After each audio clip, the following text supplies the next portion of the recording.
ça aide à me sentir plus large. Qu'est-ce qui connaît ce qui est plus large? Le jeu. C'est qui connaît ça? C'est toi. Non? Est-ce que tu es en train d'être? Est-ce qu'il y a quelqu'un qui n'est pas en train d'être là? Si je vous pose la question, qui es-tu? Vous aurez peut-être du mal à répondre. Mais si je vous demande, est-ce que tu es? Est-ce que tu es en train d'être? Oui. C'est oui, direct. Eh bien, la réponse à la première question, qui es-tu? C'est la réponse à la seconde question. Je suis l'être en train d'être. Voilà ce que je suis.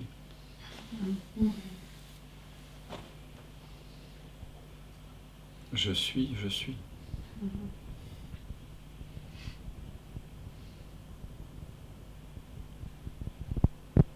Qu'importe qu'on appelle cette réalité ultime, je, cela, il, Dieu, lumière. L'important, c'est que vous découvrez que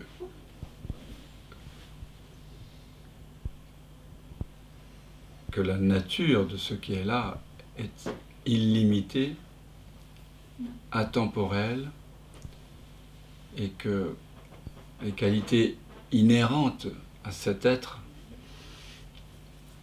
que vous êtes, vous n'êtes pas séparés de cet être. Moi et le Père sommes un. Atman est Brahman, le soi et l'absolu. Je suis conscience. Que les qualités inhérentes à cet être que vous vous sentez être sont paix, plénitude, amour, liberté. Est-ce que pour certains cette investigation était de je coupe l'herbe? Pour toi, je sais, c'est... Je partageais.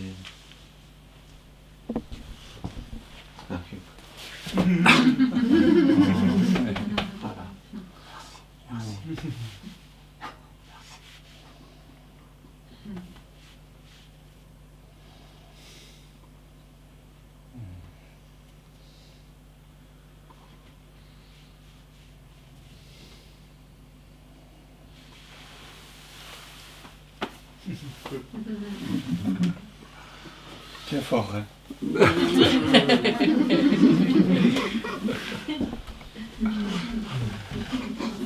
Je n'ai ni fort ni faible. Je suis le sans forme qui prend la forme de la croyance tu es fort.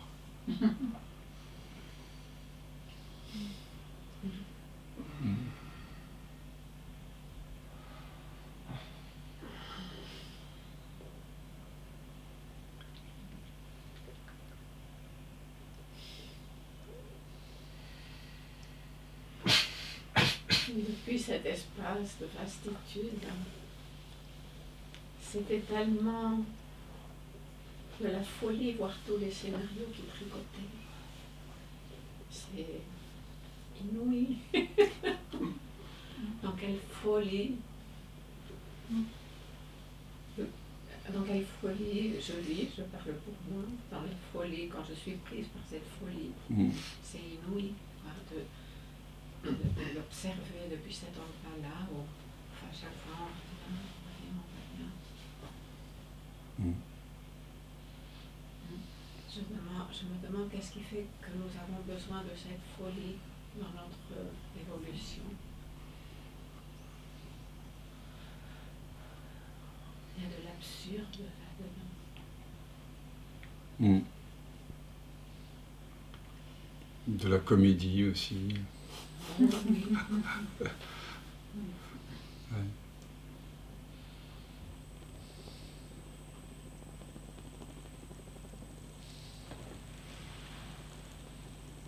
c'est comme si avec plusieurs pièces de théâtre se jouent en même temps. C'est... Oui. Et tu es le spectateur qui n'est pas lui-même pris dans le drame. Le drame se joue en toi, il est connu par toi, et c'est là où c'est un peu subtil, fait de toi.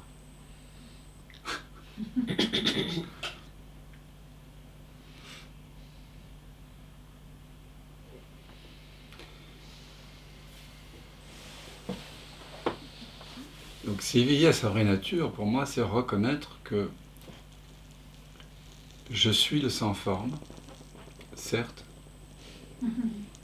mais qui prend toute forme.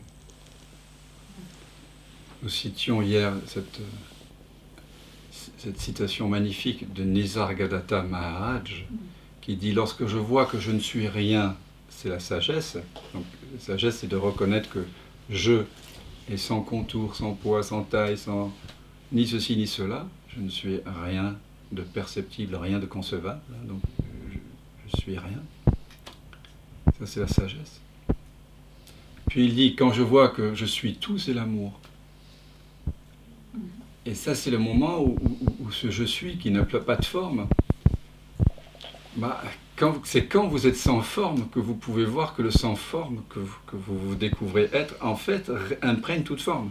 Vous ne pouviez pas le voir tant que vous vous identifiez par erreur d'attention à une des formes apparaissant au sein de ce sans forme, qui est celui qu'on voit dans le miroir, qui est la pensée de l'instant, qui est la sensation de l'instant. C'est quand vous découvrez en vous que ce qui est le plus intime en vous, c'est une conscience impersonnelle. C'est très étrange, non ? Parce qu'on avait associé l'intimité au personnel. On découvre que ce qui est intime, c'est ce qui est impersonnel. Et vide de forme. C'est là que toute forme, vous reconnaissez, ah mais toute forme est imprégnée de ce sans forme. La forme, c'est juste une impression. Oui. Aussi. Oui, c'est vrai. Dès que ça, c'est amour qui apparaît, même cette forme, elle disparaît. C'est comme si elle n'avait jamais été vraiment. C'est vrai, tu précises quelque chose d'important, c'est qu'on utilise un langage, on dissocie ce qui perçoit de ce qui est perçu, d'accord ? Au départ, on fait ça de façon pédagogique. C'est une pédagogie. L'écran est confondu avec le film, donc on amène l'écran, supposé dans cette analogie que l'écran c'est vous et qu'il est conscient, on l'amène à prendre conscience qu'il n'est pas le film. Et donc on dit que le film, ce sont des perceptions, et que l'écran c'est cela qui perçoit. Et c'est vrai, Déborah, c'est important ce qu'elle souligne, c'est qu'en réalité il n'y a pas de perception. Puisque, en réalité, le film est fait de l'écran. Donc, dans un second temps,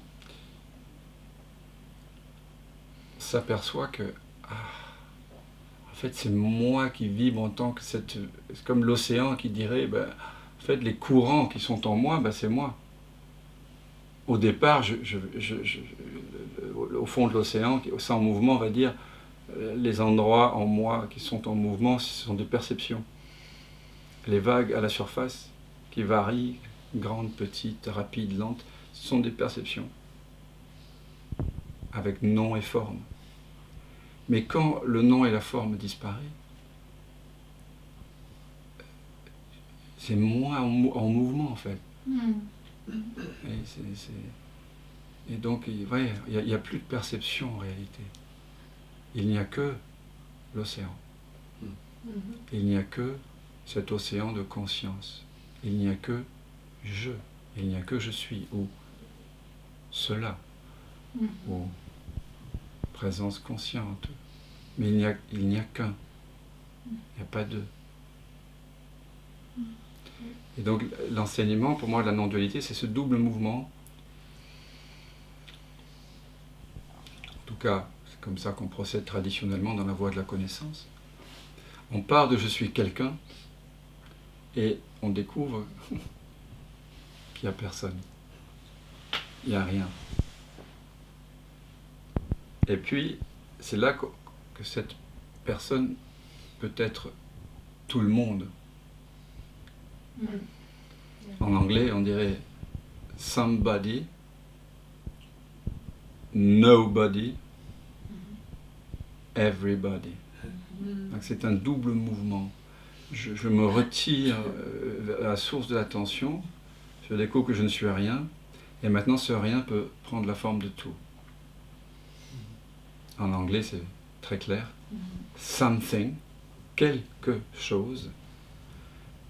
Nothing, ça veut dire une non-chose, pas rien, une non-chose. Everything. Something, nothing, everything. Somebody, nobody, everybody. On va faire une chanson là-dessus. On pourra la faire ensemble. Et donc c'est ce mouvement de la voie de la connaissance, c'est un mouvement d'abord de dissociation, de détachement. Mais ensuite, on voit bien que, étant détaché de tout, ce qui est détaché de tout prend la forme de tout, en fait. Intègre tout. Ouais. L'embrasse. C'est ça. Et c'est pour ça aussi que Maître Eckhart disait dans un très beau sermon, qui s'appelle le sermon du détachement, il disait, il commence par dire, oui, Saint Paul mettait l'amour au-dessus de tout. Et c'est vrai que l'amour, c'est une valeur incroyablement essentielle. Mais moi, je mets le détachement au-dessus de tout. Pourquoi ? Parce que lorsque je suis détaché de tout, Dieu peut plus facilement s'insérer en moi que moi aller vers lui par amour pour lui. Parce que l'amour que j'ai pour Dieu, il va être certainement, il ne le dit pas comme ça, mais je ne me souviens plus, il va être une projection de ce que j'appelle l'amour. Il va être anthropomorphisé. Vous comprenez ? Oui, c'est ça. C'est pour ça qu'il dit qu'il faut être libre de la volonté même de Dieu. Parce que, c'est pour ça qu'il a été puni par le pape. Donc, dans ce détachement-là, ensuite, il y a un amour, c'est l'amour de Dieu, en fait. C'est pas l'amour de quelqu'un. Et donc, en tout cas, ce que je voulais dire, dans la voie de la connaissance, vous voyez, on procède en deux temps. Je pars de l'idée d'être quelqu'un, je cherche le quelqu'un et je découvre le soi, c'est-à-dire un rien qui peut prendre toute forme. Et ensuite, il y a l'amour. Voyez. Quand je vois que je ne suis rien, c'est la sagesse. Quand je vois que je suis tout, c'est l'amour. Et il finit par dire, entre les deux, ma vie s'écoule comme une rivière. Voilà, c'est deux aspects de l'éveil. Et pour moi, l'éveil, c'est profondément ça. Je suis le sans forme qui, en apparence, prend toute forme. Ensemble, nous traverserons les états, nous irons déceler la mémoire et ces jarres de Pandore face au Minotaure des cris, la peur d'aimer.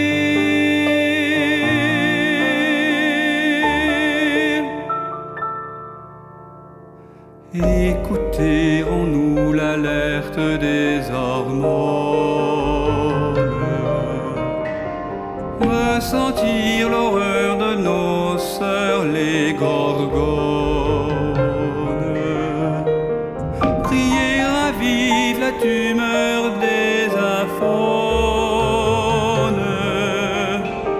accueillir l'ultime peur, nos cœurs synchrones.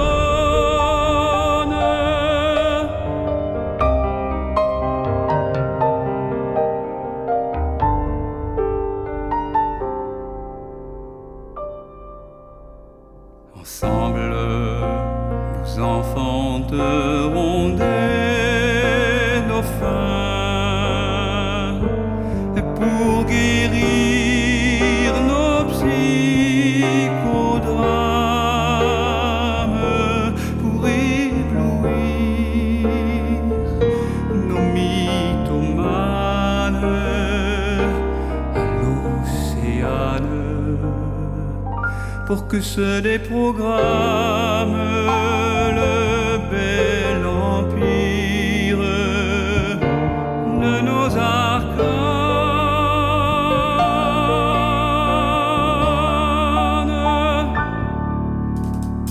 J'ai rompu le pâle désir de mes ondines.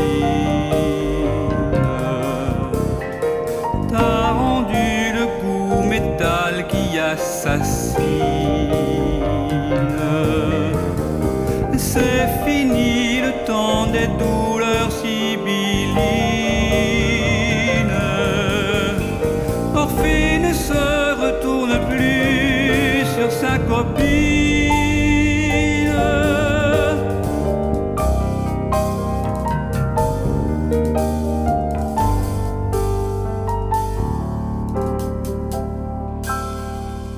Ensemble, nous franchirons sans vaciller Tous les seuils sous le décombre du deuil, sans oublier notre part d'ombre qui se déplie quand on l'accueille et nous relie.